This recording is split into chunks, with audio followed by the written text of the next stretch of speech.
The remaining grapefruits hesitated for a moment in precarious limbo, and then hurled themselves onto the floor like so many lemmings making the final fatal migration.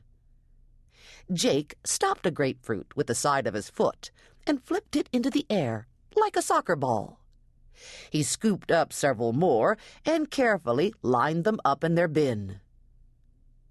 From the corner of his eye, he caught the infuriated blonde heading for the fresh eggs. "Oh, no," he said, groaning. "Not the eggs."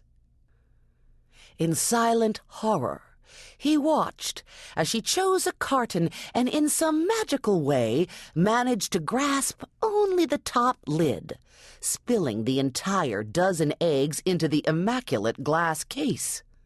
The eggs instantly exploded on their companions, oozing across gleaming shelves, sliming into pristine crevices. The blonde stared at the eggs as if they were aliens. She shook her head and muttered something indiscernible, while Jake doubled over his own cart in an attempt to abort the laughter that was rising in his throat. In his entire life, he'd never come across a female who was that outraged, that clumsy, and that sexy. She wasn't sexy by centerfold standards, but there was definitely something about her that increased his heart rate. He liked the way her short blonde curls bounced when she walked. He liked her peaches and cream coloring, and her wide, cornflower blue eyes, and the way she carried her slight frame. And most of all, Jake was intrigued by the intensity of her fury, the way she could muster her pride and walk away from disaster. She was not a woman whose life would be ruined by a broken fingernail. A stock boy appeared with a mop and sponge. "Don't worry about it," he told Amy. "Happens all the time." Amy nodded numbly. Lord, what a mess! Those eggs were like her life, scrambled. She decided she didn't want eggs anyway. Eggs reminded her of chickens, and you know what chickens do? They steal people's jobs. She proceeded down the aisles at a much more cautious pace, selecting fixings for a spaghetti dinner. She intended to go home, brew up some of her fantastic spaghetti sauce, and eat until she burst. Then she would sit in front of the TV and make the most of feeling sorry for herself. She hefted a bag of cat litter into her cart and continued on. Jake saw the tear in the bottom of the litter bag. He could have told her.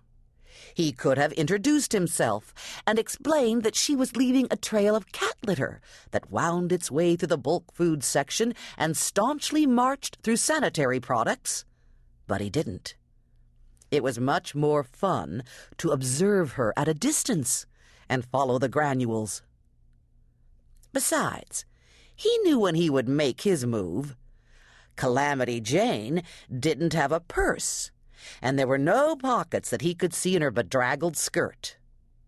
His guess was that she'd gone off in such a huff that she'd left her money behind.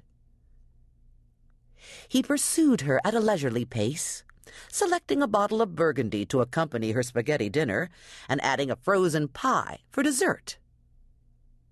He lined up behind his quarry at the checkout, feeling an unsettling surge of affection for her, while his anxiety ran amok. What if his plan didn't work? What if she was married? She didn't have a ring on her finger, but that was no guarantee. Maybe she lost her ring this morning when she was bathing the baby. He peered over her shoulder and warily watched the fresh mushrooms and sweet peppers glide along the belt. She'd probably burned down 3 kitchens and poisoned countless men.